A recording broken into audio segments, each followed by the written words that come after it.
Hello mga mommies! Ngayon meron naman po tayong follower na merong tanong po sa kanyang baby. Ang tanong niya po kasi nakita niya yung page ng post ko, nag-ano pong suggestion sa kanyang about sa katikate ng kanyang baby niya. Kung nakikita niyo sa video, yun po yung kanyang concern. Ang tawag po dyan sa case ng ating baby ay tinea versicolor or yung tinatawag nating an-an. Kung nakikita niyo din sa picture, ganyan po yung kanyang sample. Ang Tinea versicolor, ito po ay fungal infection.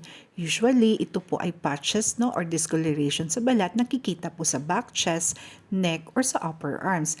Medyo makati din po ito at scaling. Ganitong kondisyon, lumalabas po ito kapag warm or humid weather. Pag naka-experience po kayo nito, pwede po kayong gumamit nito kagaya sa picture. Ito po ay hypoallergenic na moisturizer. Besides sa moisturizer, meron po tayong antifungal cream or ointment.